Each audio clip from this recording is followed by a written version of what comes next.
I know you've seen a lot of mess kits here on YouTube, but I guarantee you've never seen one exactly like this.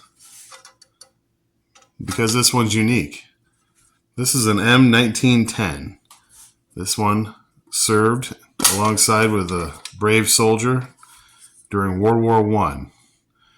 And this is a fine example of what's known as trench art, where the soldier actually carved or engraved some artwork into their equipment.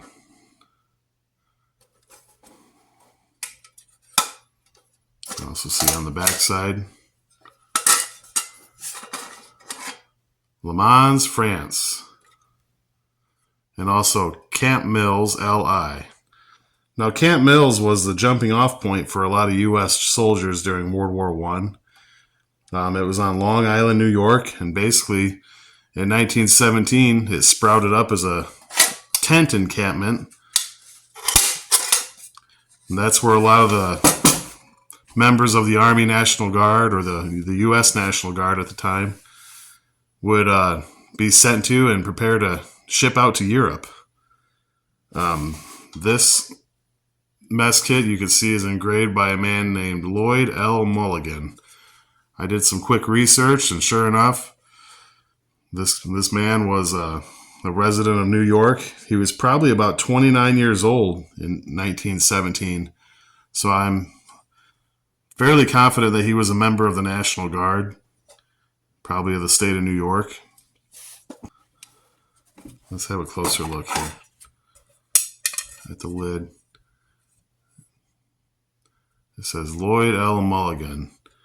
And you can see there's a lot of the places in France that they were at: La Suze, Noyen, Saint-Romain. It says Le Mans Madhouse Bullpen. That must have been like their nickname or something, or maybe a group of buddies. This particular mess kit is an M1910. It was made from 1910 to 1918.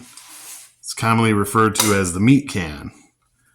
It was replaced in 1918 by the M1918, which was quite a bit thicker. You can see this one, the lid is fairly flat. So the M1918 is more like a bowl or a dish shape. It has a little more depth to it.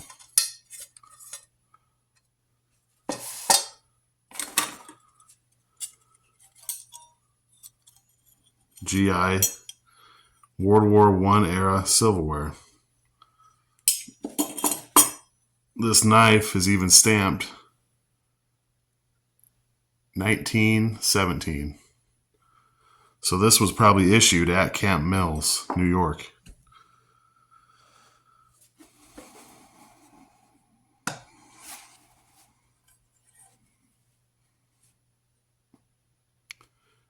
He must have taken a bayonet or something. The amount of detail in each of these letters is pretty amazing to sit there and think that this guy sat there and just kind of carved it, and they must have had a lot of downtime.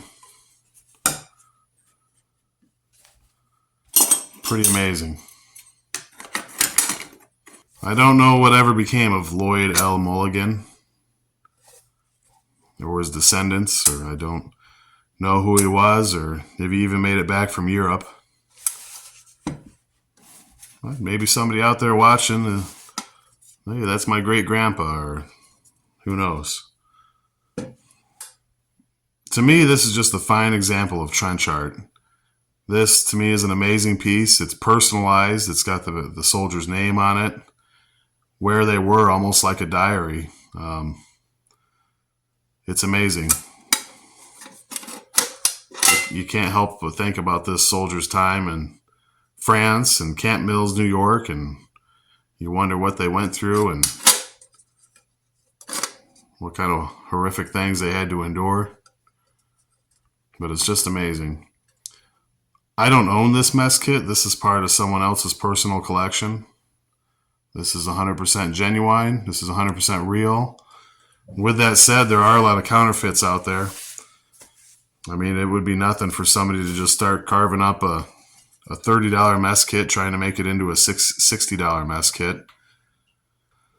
They say that imitation is the most sincere form of flattery. Well, there could be a fine line between flattery and counterfeit. But with that said, I have an idea.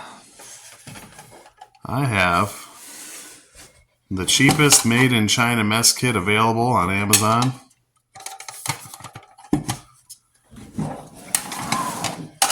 And I have a Dremel tool. And I've got some free time on my hands.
Well, what do you think about that? Pretty sweet, huh? Hey, if you like this video, don't forget to like and subscribe.